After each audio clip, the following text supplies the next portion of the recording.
Hi everyone, I'm back again with yet another session. I hope you liked the previous session and you're applying whatever we had discussed. If you have applied, I do have a surprise for you. Please do watch the entire video to see the details of it. So today we will be discussing about yet another topic which is highly discussed, and we have received a lot of queries regarding it.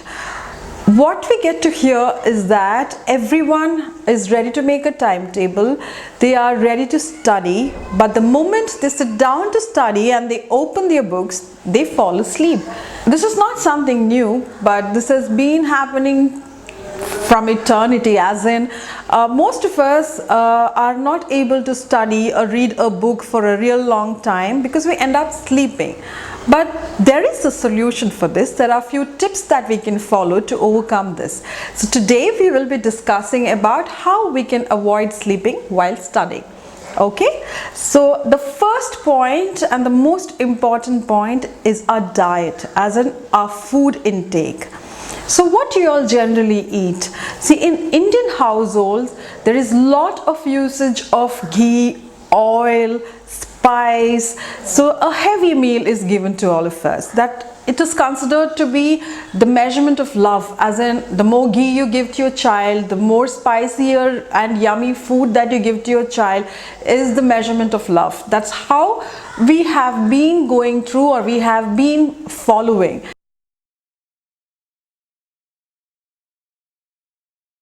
What happens is that when the food intake is done and the food is really heavy, the body begins to concentrate on the food because it has to be digested, it has to be processed into energy.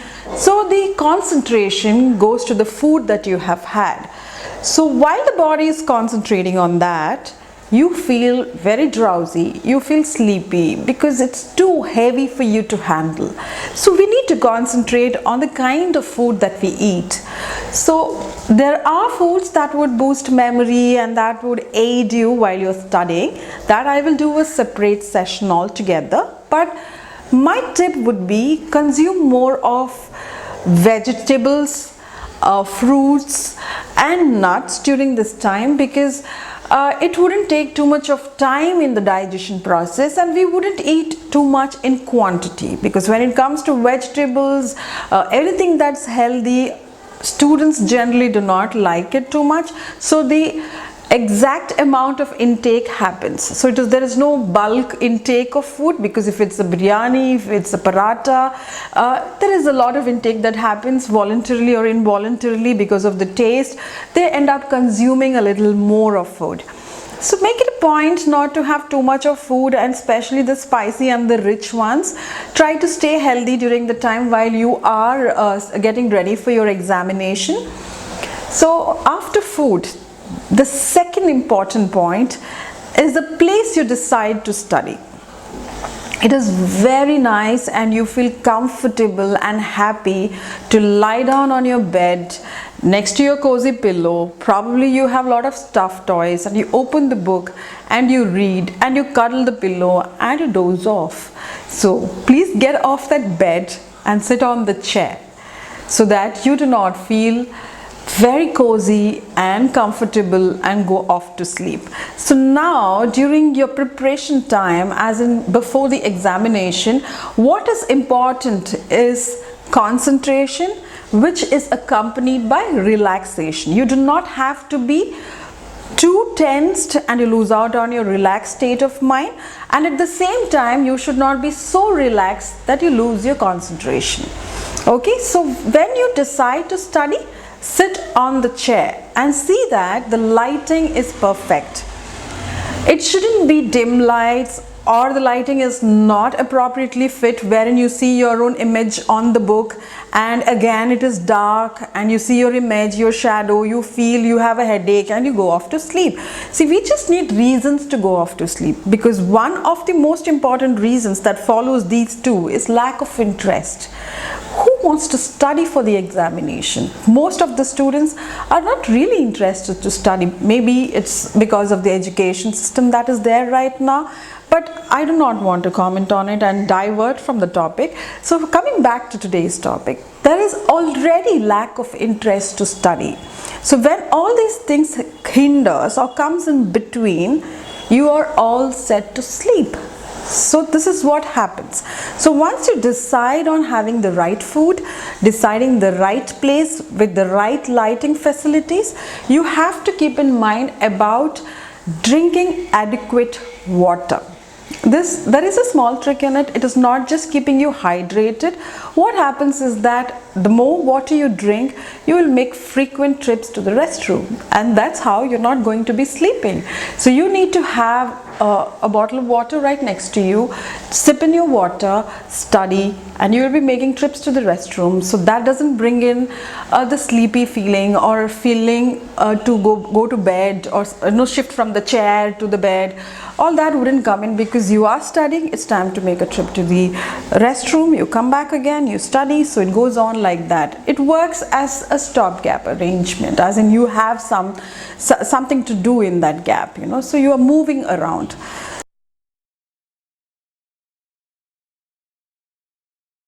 The next one would be, while you're studying, you will have to start with the difficult one. Yes, you have to start with the difficult one, because the starting point is when you are most attentive, and you can make them into points, color them, jot them down, use your own techniques to understand it better, and you grasp it much better. The most difficult things you start studying in the beginning, you finish off a chunk of it, because if you keep the most difficult one in the end, already you're fatigued. You're studying for 3 hours and then you're keeping this for the last.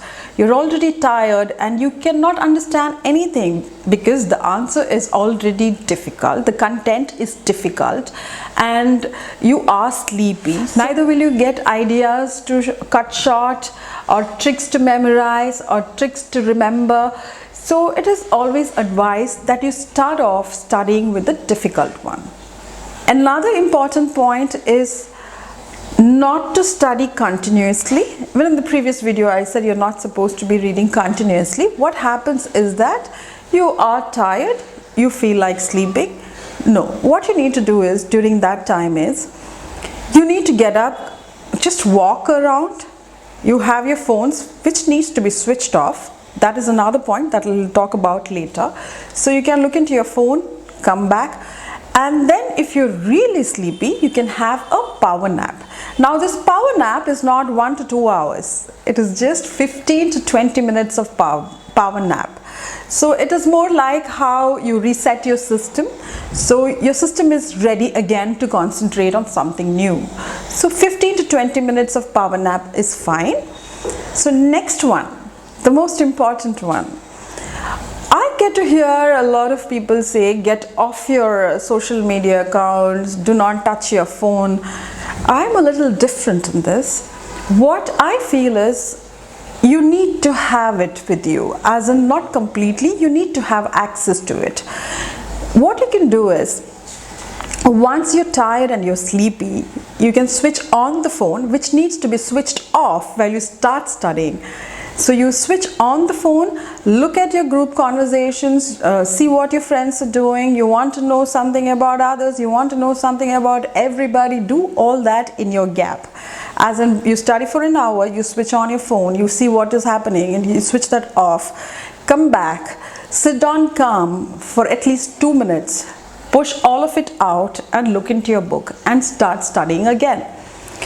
See, apps like WhatsApp and others are helpful at times, because there are genuinely study groups. It's not like these apps have only unwanted material in it. Sometimes friends do have a sense of competition in their own groups to understand how much they have studied. So parents do not have to connect WhatsApp and other media, social media, to be extremely harmful. It can be useful as well. They have their own groups and they set their own syllabus. So if they want to study, if they are really interested, they can have an interaction with them, which is for a short period of time, and then come back and start studying again.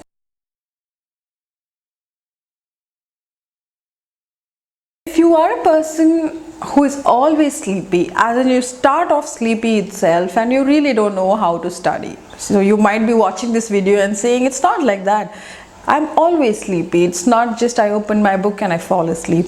So my suggestion would be, read out loudly. So there are two things that's happening. Your vision is being used, you're looking at it, you're reading it, you're hearing it. So this is one of the best ways. Always reading out retains more for most of the people, because there is visual presence, you are auditory, you're hearing it, you are saying it, so the possibility of retaining it in your memory is really high. So you can do that. Now if you feel that reading it loud, you are a little embarrassed to read loudly and you're not a kid anymore and that's not the way it should be done, there are a lot of stereotypes attached to it. So once you have decided whether you want to read it aloud or write it down, there is a question that crops up here, that is, which is better? So it differs from individual to individual based on the kind of student that you are. If you are the one who listens to the class teacher or the lecturer, whoever is taking the subjects, and you are a keen observer and a keen listener, it is fine if you just look at the points that you have written in the class, then the rest of it will fall into place. But few of them are not attentive in the class. So if you're not attentive in the class, what you need to do is, you need to read it aloud, and once you finish reading it aloud, make points. So you're writing it down as well, not the entire thing, but the important points are written down. So you make points as well, so it is summarized once. You are reading it, you're writing it down. So it is equal to how you are being attentive in the class. So a person who is extremely attentive in the class do not require too much of an effort. Yeah, again, it depends on the teachers as well. There are few of them who do not take their classes properly. We have to be honest about it. Few of them might just write this and say refer this and probably check on Google. Yeah, there are a lot of teachers who do that. If you have such teachers, you can follow this method, as in read it loudly, write down the points alone in a sheet of paper so that it is summarized once. That is, you read it and it is summarized once it is written. So this again is one of the technique which is supposed to be another video altogether. So these were the few points that I want to tell you all to keep your sleep away. You need to have the interest. That is why your timetable has to be stuck. And once you finish following all these things and you're not sleeping, you have just achieved your goal, as in you have just completed your timetable. So there is a reward that you're supposed to be getting. Just hit a tick or color the reward on the timetable once you complete studying without sleeping after following the tips that I have just told you. So these were the few tips. These are common tips. In fact, we know it, but we do not apply it. So you might be telling, I knew all of it, I do all of it, well and good, but I just give you a reminder, as in these are the few things that we can do to avoid sleep. And this is one of the most commonly asked questions, not just by students alone, even teachers and even friends and family members. They say, my friend just falls asleep the moment he opens the book. So this is a very common thing that is being faced. So I just wanted to address it and give you a few tips how to come over it. So I hope this will help you.